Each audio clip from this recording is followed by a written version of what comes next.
I honestly can't believe I'm even writing this, but here we go. A couple of months ago, my life was stable, not perfect, but good. I, 30, female, had a solid job that I genuinely loved and that paid the bills. My husband, Tyler, 34, male, was going through a career slump, but I was not stressed because we were managing just fine. We have a 1 year old son, Joey, and while things were tight, we were happy. Or at least I thought we were. Until my dear mother in law, Megan, 55 female, decided to turn our lives upside down because she wanted her son to be a man. Yep, that's the reason. Not even kidding. For context, I have been the main breadwinner for a while. Tyler's tried, but with the economy, layoffs, and just plain bad luck, things did not work out. I never threw it in his face. He took care of Joey, helped around the house, and was trying his best. But Megan? Oh no, she could not handle it. From the day we told her about our financial arrangement, she treated me like I was emasculating her precious son. Constant little digs, fake smiles, underhanded comments like, must be nice to have a wife who pays your bills. Classic manipulation with a Stepford smile. I thought it was just petty stuff, annoying but harmless. I was wrong. I landed an interview for a dream job, high paying, great benefits, flexible hours, kind of job that would give us a real cushion and let us start planning for things we have been putting off. A new car, savings for Joey, maybe even a small vacation. I crushed the interviews. Everyone was excited, and then suddenly, radio silence. A week later, I got a rejection email. Not just a rejection, but an email that hinted I had sent some extremely unprofessional messages. I was horrified. I never sent anything like that. Fast forward a few days, Tyler found out from his own mother that she had created a fake email account, impersonated me, and sent those emails to tank my opportunity. Let me say that again. She sabotaged my job application by pretending to be me and trashing the company. When Tyler confronted her, she did not deny it. She said it was for the greater good. According to her, if I was not working, it would wake Tyler up and push him to become the provider God intended him to be. Excuse me? I was shocked. I felt violated, betrayed. She deliberately crushed a career opportunity to play out her old school fantasy of turning her son into a 1950s sitcom dad. And she thought I'd be grateful in the long run. Tyler lost it. For the first time, he actually stood up to her, told her she was done, blocked her everywhere, no visits, no calls, no Joey. He was angry and embarrassed, and to his credit, he was 100% on my side. At first, Megan stood firm on her twisted logic. She actually said she would do it again because she believed it was the only way to save our marriage. But then reality hit. Money started getting tight. I was applying to jobs non-stop, but I had not found anything. Tyler was doing what he could, freelance stuff, odd jobs, but it was not enough. Eventually, he reached out to Megan, not to apologize, but to ask if she could help us out a little financially. You know what she said? I will help, but only if I can be back in Joey's life. She had the audacity to use our son as leverage. She acted like she was being generous, like she was swooping in to save the day. Suddenly, she was sorry. Suddenly, it was all a misunderstanding, and she did not mean for it to go so far. Yeah, right. She just did not expect her son's eye-opening moment to look like him asking her for cash. Now she's sending these fake sweet messages about family and healing, pretending like she did not go full Bond villain just a month ago. She's even twisting the story to make it sound like she was just trying to help us get closer. Manipulator party of one. I told Tyler, no, absolutely not. If she wants to give money, fine. But she does not get to access Joey or to me or to our home.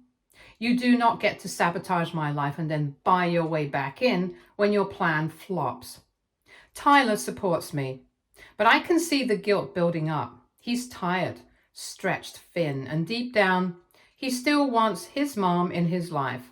He started suggesting maybe we let her visit just once, or maybe she did not realize what she was doing.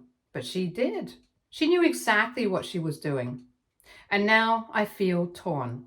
I am standing my ground because I have to protect myself and my son. But I see what it's doing to Tyler. We are barely getting by. We are stressed, exhausted, and I know he hates the tension. Still, if I let her back in, what message am I sending? That she can burn everything down and be welcomed back the moment she dangles a few dollars? I do not want to teach Joey that love comes with strings attached, or that family loyalty means forgiving betrayal without accountability. So now I'm asking the internet, AITA for refusing to let my mother-in-law back into our lives after she got me fired and only apologized when her plan did not work out? Update 1. It has been a few weeks since my last post, and I wanted to give an update because, well, my mother-in-law pulled another stunt.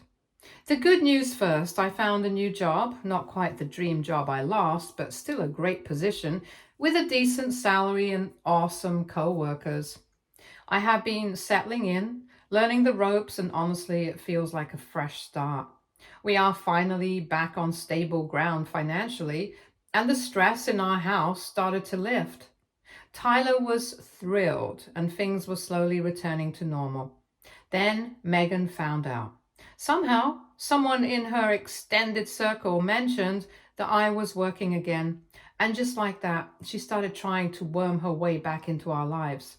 She sent us flowers, gift cards, and even a ridiculously over-the-top care package for Joey. All of it went straight in the trash. I was not falling for her performance again. But here's where it gets worse. At my new job, we had this welcome event where they introduced new hires to some of the company's partners and senior staff. It was a low-key meet and greet, and everyone was super friendly. But the day after, my boss called me into her office looking concerned. She said someone had left a voicemail claiming to be a concerned relative, warning the company that I was unreliable and had a history of creating conflict in the workplace. I was horrified. The message was anonymous, but I did not need a detective to figure it out. Megan had done it again. The phrasing, the guilt-laced tone, the whole, this is for her own good language. It screamed her. I could not prove it, of course, but come on. Who else would do that? None of my relatives would ever. Thankfully, my boss did not take it seriously. She said she will consider this fake because of all the references said otherwise when they were asked about my workplace behavior and performance. I told Tyler everything that night. He went dead silent for a few minutes and then said, "She's never meeting Joey again." He meant it. He hasn't spoken to her since. So yeah, I have a job now. Things are okay, but Megan, she's made it very clear that she will do whatever it takes to keep me from taking over her son's life. Even if it means sabotaging my career again. I'm keeping everything documented now just in case. It hurts that someone could be so obsessed with control that they would rather see us struggle than see me succeed. Update 2. So I thought the last time would be the end of it. After Megan tried to sabotage my new job by anonymously calling my employer, we decided to go fully no contact. No messages, no visits, no chances. I blocked her on everything, and Tyler agreed. He was angry, heartbroken, and ashamed that his own mother could stoop so low. We both needed peace, and for a little while, we had it. But peace does not last long when Megan's involved. About a week ago, Joey's daycare called us in a panic. Someone had shown up unannounced, asking to pick up her grandson. Thankfully, the staff followed protocol and refused. When they asked for ID, the woman got flustered and left. The staff described her perfectly. Megan. I felt sick. I don't know if she thought she could scare us or somehow rescue Joey from our home life, but either way, she crossed a huge, terrifying line, trying to take our child without permission. That's not just controlling, that's dangerous. Tyler was done, like done. He drove straight to her house without saying a word to me, stayed for less than 10 minutes, and then came home. I asked what happened. He said he told her if she ever came near us or Joey again, he'd involve the police. He said he saw a side of her he could not unsee, that she was no longer just a difficult mom, she was unhinged. Then he did something I did not expect. He called a lawyer. He's in the process of drafting a formal cease and desist. We're also updating Joey's daycare pickup list, installing a camera outside our apartment, and letting close friends and neighbors know not to engage with Megan if she shows up. I did not want it to come to this, but after that stunt, there's no question anymore. She's not just a manipulative mother-in-law, she's a threat. Tyler broke down that night. He kept apologizing over and over again for not seeing it sooner, for not protecting me earlier, for letting things get this far. But honestly, I do not blame him. He's hurting too. It's hard to accept that your own parent is willing to hurt your family just to feel in control. We are safe. Joey is safe. But the damage she's done emotionally is going to take time to heal. So now we are rebuilding, not just financially, but emotionally. And this time we're doing it without her anywhere near our lives. Joey will not grow up around that kind of chaos. He'll know what safety, boundaries, and love look like. Update 3.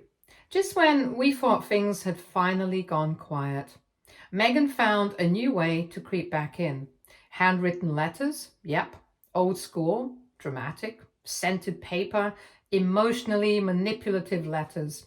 She mailed one to our apartment, and then another, and then one to my workplace. The tone shifts wildly. Some letters are apologetic, claiming she only wants the best and misses her grandson dearly. Others are full of guilt tripping, like, one day Joey will ask why you kept him from me, and a mother's love shouldn't be punished. We did not respond. We did not even open most of them after the first one. Straight into a folder, just like the rest of her behavior. But it is exhausting. It's like she's incapable of respecting boundaries. She always finds some way to push back in. Even if we made it very clear she's not welcome anymore. We are already dealing with enough. New job, childcare, trying to emotionally recover from everything she's done. And now we have to deal with letters showing up like emotional bombs in our mailbox. It is not caring or touching. It is harassment disguised as affection. Tyler's talking to our lawyer again. If this continues, we are moving forward with filing a restraining order. We did not want to take it there, but Megan refuses to let go. We are mentally and emotionally drained. Every time we try to move forward, she yanks us backward into her chaos. We do not hate her. We just want peace. But at this point, it feels like the only way to get that is to legally force her to leave us alone. Update 4. This will be my last update, and honestly, it feels good to say that. After everything Megan put us through, we decided it was time to leave. We did not announce it or talk to anyone in the family about our plans. We packed up and moved to a different state. The decision was not easy, but it was necessary. We were tired of looking over our shoulders and wondering what Megan would do next. She had already crossed multiple lines, and after the daycare incident, we weren't willing to risk another situation like that.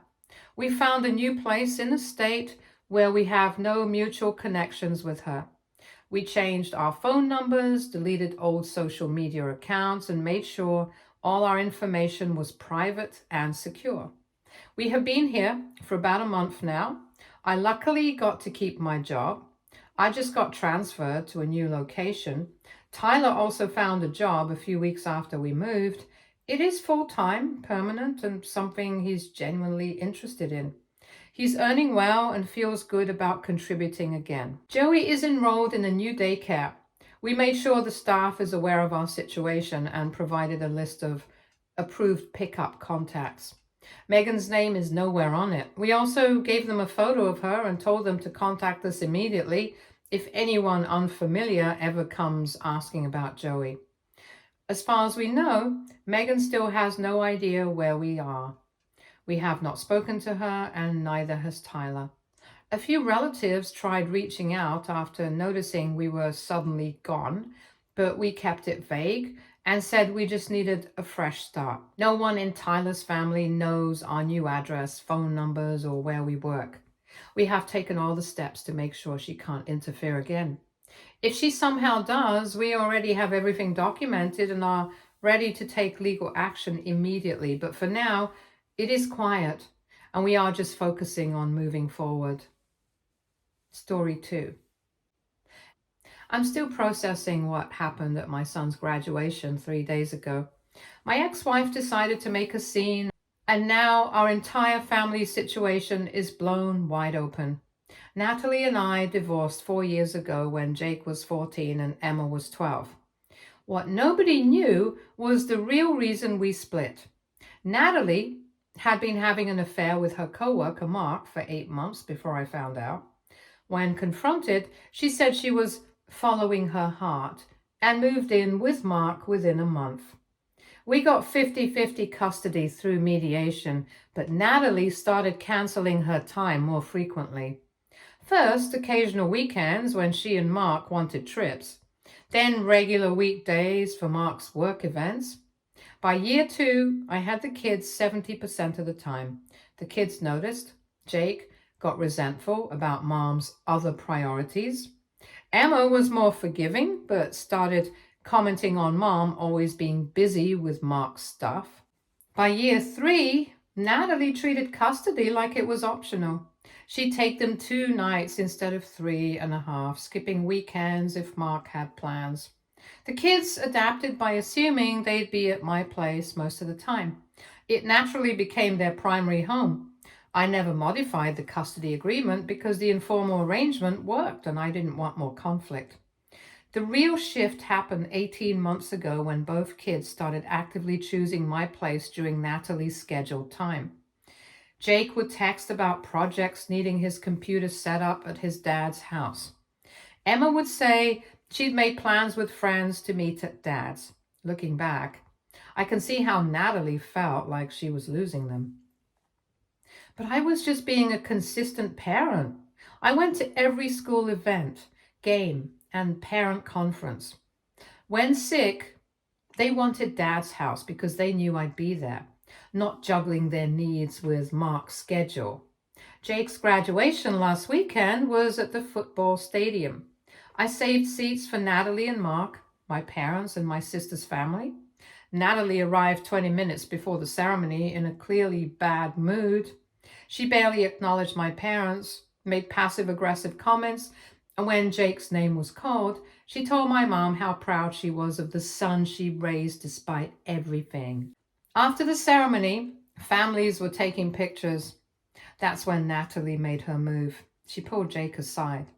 But we could all hear her speech about how much she loved him, how hard she'd worked to be a good mother, even when others tried turning him against her. She said she knew he'd been spending more time at Dad's house, but she understood he'd been brainwashed and didn't blame him. The whole family went quiet, but Jake, 18 and done with his mom's drama, told her nobody brainwashed him. He chose to spend time at his dad's because his dad was actually there. He said if she wanted him around more, maybe she shouldn't have chosen Mark over her family 4 years ago. And maybe she should stop canceling whenever something better came up. You could have heard a pin drop, but Jake wasn't done. He said everyone deserved to know the truth about why his parents divorced, since she wanted to talk about brainwashing. He was tired of protecting her reputation when she'd never protected their feelings. Natalie completely lost it. She started yelling that Jake didn't know what he was talking about, that I'd poisoned him, that she'd been nothing but devoted. Mark physically pulled her toward the parking lot while she kept shouting. It was mortifying, but somehow satisfying to have the truth out. Emma wasn't at graduation, but heard about it from Jake, and has been unusually quiet since. She's always been closer to her mom and is struggling with everything being open now. I haven't heard from Natalie since, but Mark texted asking if we could talk like adults. My question is whether I should have stopped Jake from saying what he said. Part of me feels I should have protected Natalie from that humiliation. Another part thinks Jake had every right to defend himself and tell his truth. What do you guys think? Any advice? Update 1. Things have escalated since I posted. Family members from graduation have been calling, and the truth coming out has had interesting consequences. My parents called, saying they were proud of how I'd handled everything. They'd suspected something was off about the divorce, but never wanted to pry. My sister was less diplomatic, saying she'd noticed Natalie barely interact with Jake and Emma at family events. The bigger development was Emma coming to me asking to talk. She'd been making excuses for her mom's behavior for years because she didn't want to believe her mom would choose Mark over her and Jake. Hearing Jake say it out loud made her realize she'd been lying to herself. Emma listed heartbreaking examples, how her mom would promise to help shop for homecoming dresses and then cancel for Mark's work events. How Natalie missed Emma's middle school graduation for a weekend getaway. The worst was when Emma called crying after a bad school day, and Natalie said she couldn't talk because of date night with Mark and would call back later. Emma waited hours for that call that never came, finally calling me instead. Emma said she'd convinced herself her mom was just busy. But hearing Jake lay out the pattern made her realize she'd been making excuses for someone not prioritizing her kids. She asked if she could skip her mom's scheduled time this week to think. I texted Natalie that Emma was staying with me and needed time to process. Natalie immediately called, our first contact since the ceremony. She alternated between furious and desperate. She accused me of finally getting what I wanted by turning both kids against her. Then she cried, saying she knew she'd made mistakes but was trying to build a life with Mark and thought the kids understood adults need companionship. I told her the kids understood that, but also needed a mom who showed up consistently. The conversation went nowhere. She hung up saying this wasn't over, and she talked to a lawyer about modifying custody since I'd been alienating the kids. Update 2. I met with Mark yesterday, and that conversation wasn't what I expected. Mark started by apologizing for Natalie's graduation behavior. Then he said something that threw me off. He'd been trying to get Natalie to be more involved with Jake and Emma for 2 years, but she kept making excuses about why she couldn't prioritize them more. Mark said he'd noticed Natalie seemed almost relieved when the kids chose to stay at my place instead of coming to their house. The shocking part was when he told me he'd been pushing for Natalie to fight for more custody time, not less. He liked Jake and Emma and wanted them to be a bigger part of their life together. After Jake's graduation speech, Natalie had a complete breakdown at home. She'd been crying for days, saying everyone hated her and her kids would never forgive her. But when Mark suggested she call them to apologize and make things right, she said it was too late and pointless. Mark asked if I thought the kids would be open to family counseling with Natalie. I told him honestly that the kids were old enough to decide what kind of relationship they wanted with their mom. But Natalie would have to take real accountability instead of blaming everyone else. The biggest development happened this morning. Natalie showed up at my house around 9, looking like she hadn't slept in days. She asked if she could talk to Emma, who said okay, but only if I stayed in the room. What followed was probably the most honest conversation Natalie has had with either kid in years. She didn't make excuses or blame anyone else. She told Emma she'd been a selfish mother and convinced herself the kids were better off with me because it was easier than admitting she didn't know how to balance her new marriage with being present for them. Natalie said she'd been so focused on making Mark happy and proving their relationship was worth blowing up our family for, that she'd forgotten her kids needed her to show up regardless of what else was happening. She was ashamed of how she'd handled everything. and Jake was right to call her out. Emma asked why she'd blamed Dad and Jake for brainwashing instead of just admitting she'd messed up.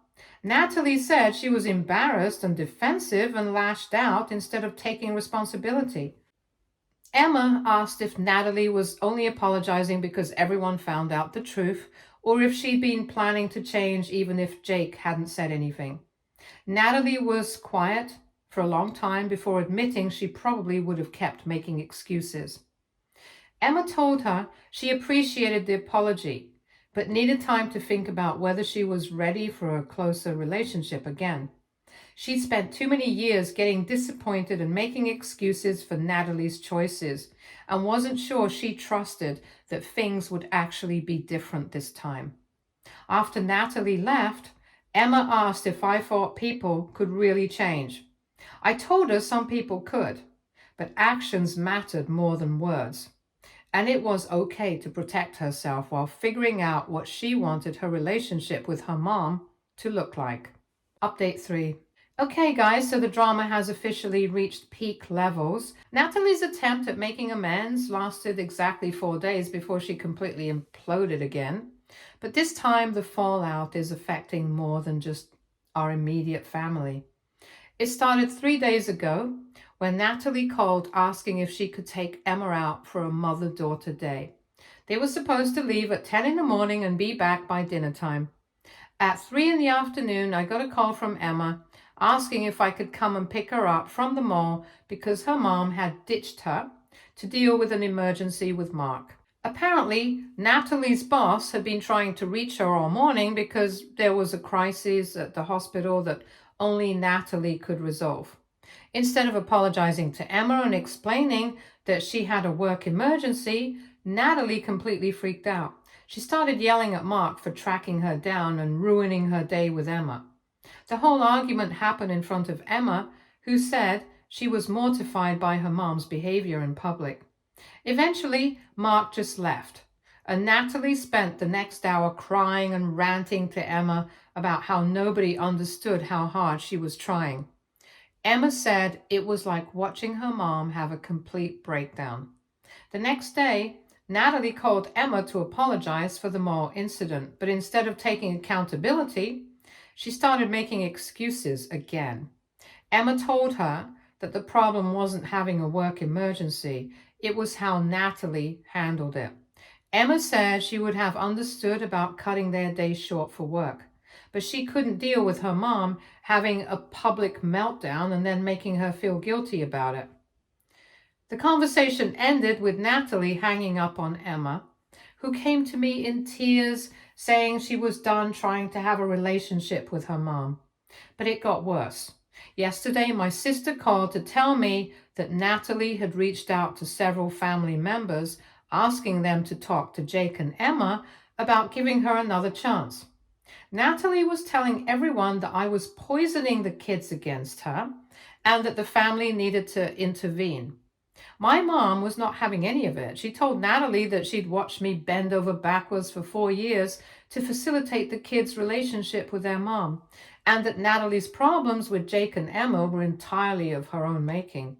My sister was even more direct, telling Natalie that the family had been politely ignoring her obvious lack of involvement with the kids for years. The final straw was this morning when Natalie showed up at Jake's job demanding to talk to him. Jake's manager had to ask Natalie to leave because she was disrupting the store. Jake called me afterwards, absolutely furious, and said he was done with his mom's drama. I don't even know what to do at this point. Natalie has managed to blow up any chance she had of repairing things with the kids, and now she's alienated the extended family too. Mark texted me this morning saying he's considering whether his marriage can survive Natalie's inability to take responsibility for her own choices. Part of me feels bad for Natalie because she's clearly struggling, but another part of me is just exhausted by the constant drama she creates whenever she doesn't get the response she wants. The kids are both doing well and seem relieved to have clear boundaries, but I hate that they're having to deal with this level of dysfunction from their own mother.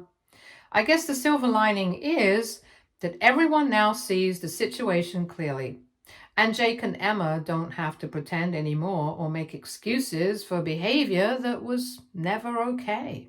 Stay tuned for more stories from our girl relationships.